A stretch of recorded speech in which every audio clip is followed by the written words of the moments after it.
Perkenalkan, nama saya Aidil Anduri Tonga. Di sini saya ingin menjelaskan artikel yang kami kerjakan, yang dimana adalah tugas untuk ujian akhir semester. Adapun judul jurnal kami adalah Analisis Manajemen Risiko Keuangan dan Tenaga Kerja pada UMKM Mie Ayam Mbak Yumi Kota Medan.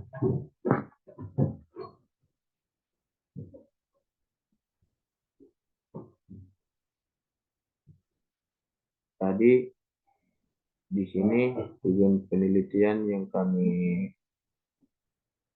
akan untuk menganalisis strategi manajemen keuangan dan tenaga kerja yang diterapkan oleh UMKM Mie Ayam Mbak Yumi di Kota Medan.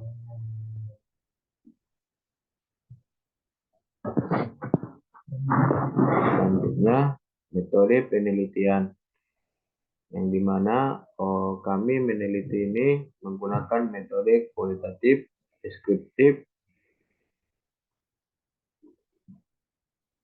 untuk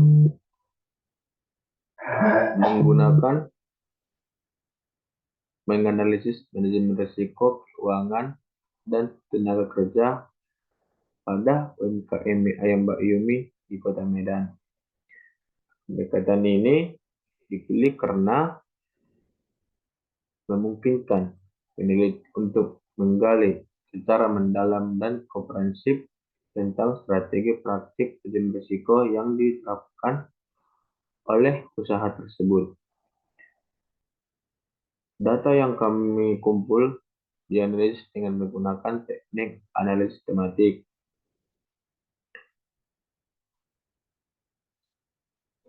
Informasi yang mengenai dapat pengalaman, pandangan, dan tantangan yang dihadapi dalam mengelola risiko keuangan seperti fluktuasi pendapatan, pengelolaan arus kas, serta risiko tenaga kerja seperti pengeluaran karyawan dan mundurkan diri.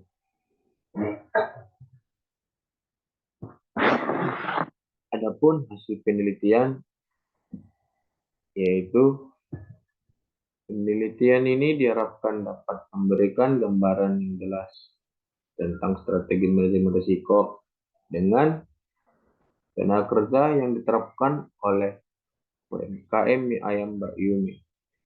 Dan daripada itu, peneliti ini mengharapkan dapat mengidentifikasi faktor-faktor yang menyebabkan pengeluaran karyawan ataupun pengunduran diri dari karyawan di UMKM tersebut. Berdasarkan hasil dan pembahasan, peneliti akan memberikan rekomendasi untuk meningkatkan efektivitas manajemen risiko keuangan dan tenaga kerja di UMKM Mie Ayam Mbak Yumi.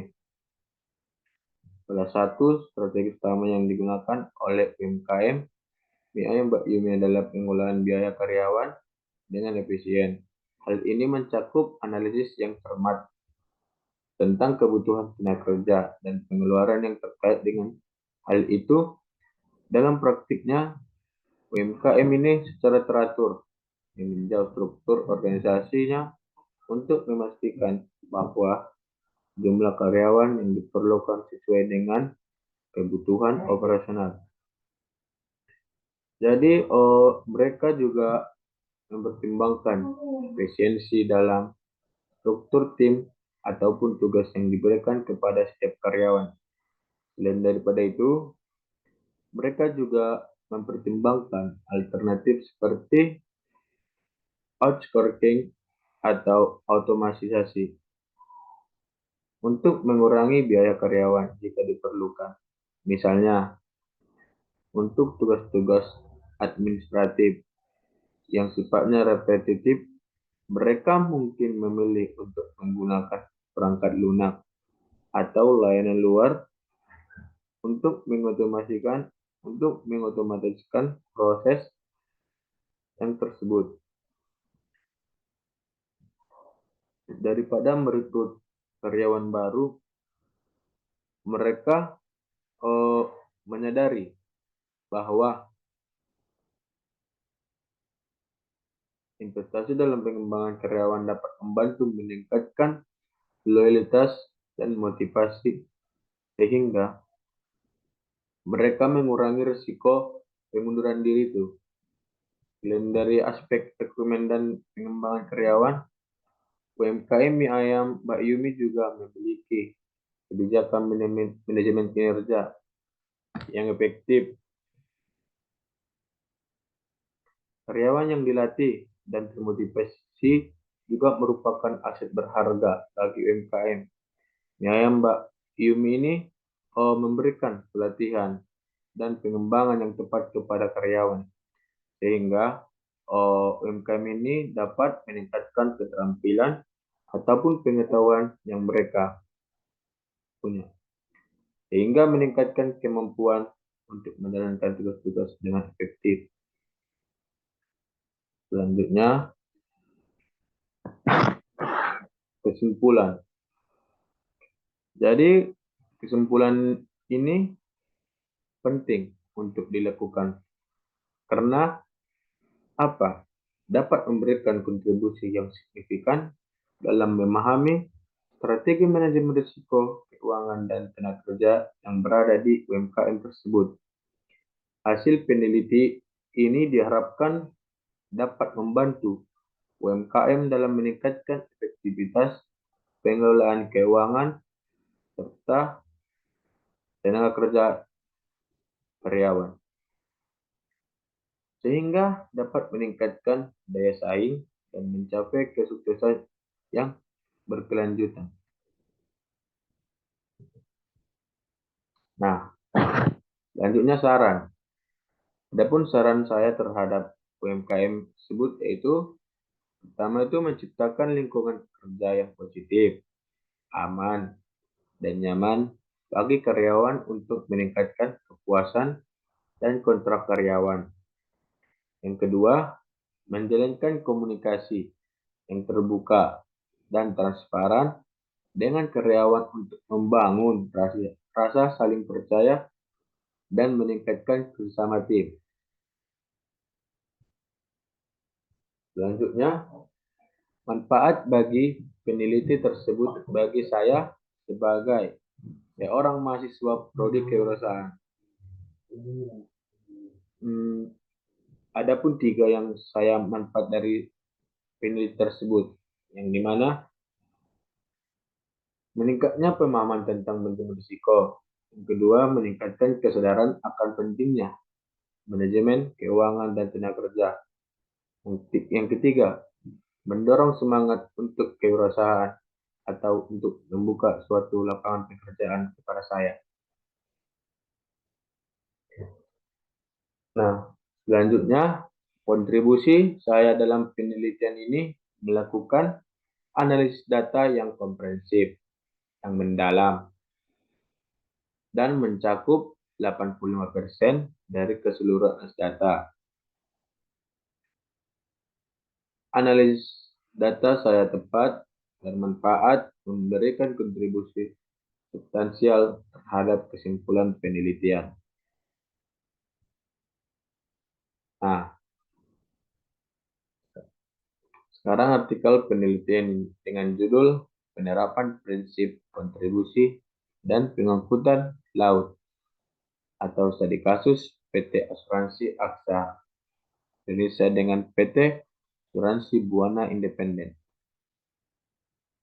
Yang dimana yang ditugaskan oleh dosen pengampu yaitu jelaskan konten artikel tersebut secara terstruktur, pendahuluan, pembahasan, dan kesimpulan, sehingga menggunakan kata-kata saya sendiri.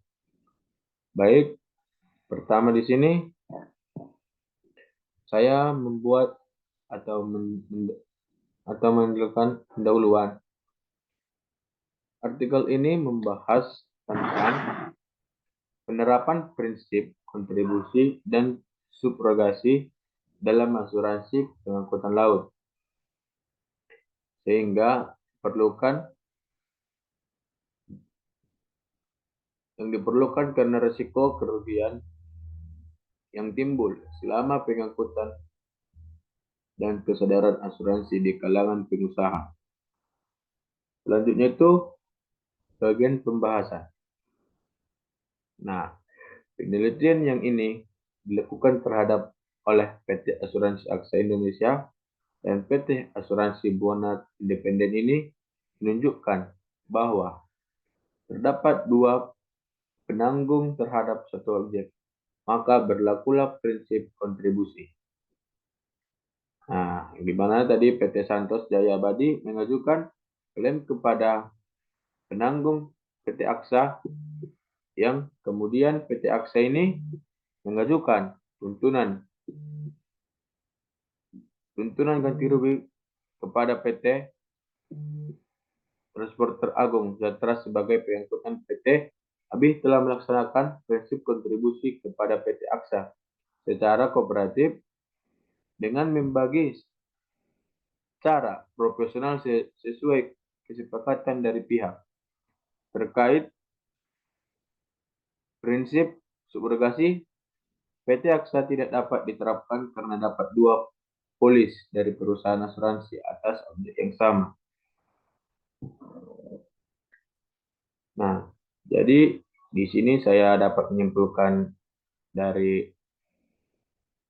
artikel tersebut yang dimana dalam asuransi pengangkutan laut atau penerapan prinsip kontribusi dan subrogasi ini berperan penting dalam menghindari keuntungan yang diterima oleh tertanggung melebihi kerugian yang dideritanya, sehingga penerapan prinsip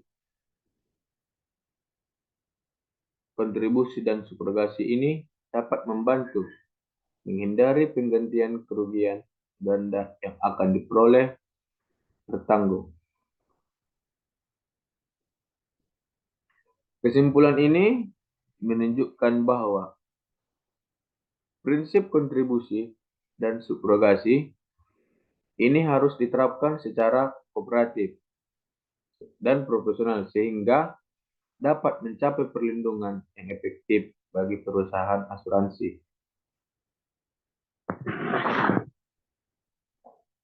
Yang kedua, jelaskan bagaimana informasi yang disajikan berguna untuk saya. Nah, yang kedua itu manfaat informasi pengembangan asuransi pengangkutan laut, yang dimana itu pengetahuan tentang bagaimana prinsip kontribusi dan subrogasi yang diterapkan oleh asuransi pengangkutan laut dapat berkontribusi pada pengembangan asuransi pengangkutan laut di negara Indonesia.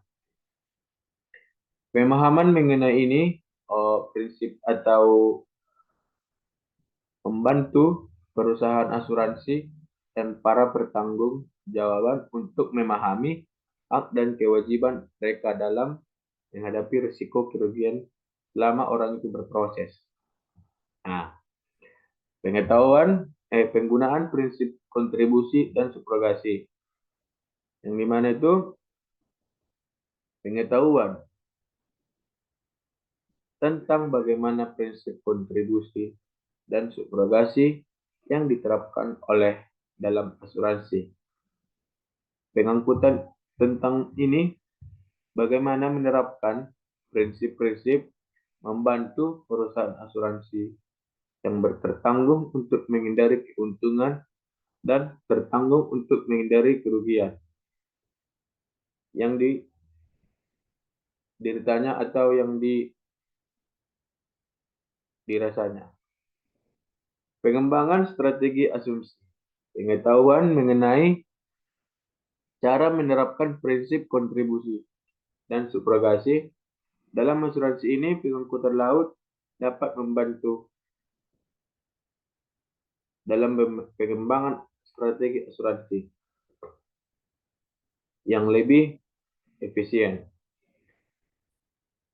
Jadi pengetahuan tentang bagaimana menerapkan prinsip itu membantu perusahaan asuransi dalam merancang strategi asuransi yang lebih efektif sehingga uh, untuk menghadapi risiko kerugian selama proses pengangkutan ini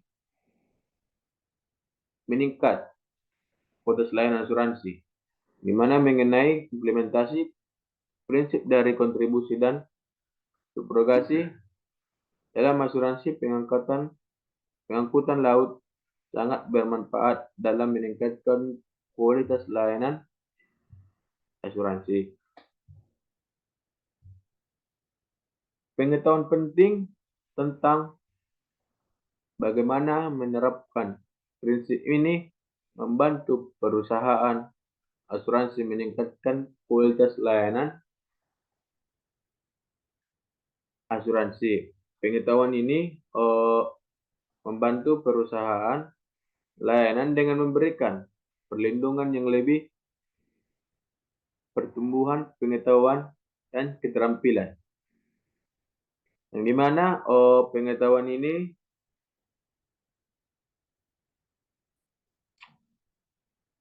cara pengetahuan tentang menerapkan prinsip kontribusi dan subrogasi dalam asuransi pengangkutan laut dan membantu dalam meningkatkan pengetahuan yang berada dalam keterampilan di bidang asuransi. Pengetahuan ini mengenai cara menerapkan prinsip-prinsip dengan membantu para profesional asuransi untuk meningkatkan pengetahuan dan keterampilan mereka dalam menghadapi risiko kerugian selama proses pengangkutan.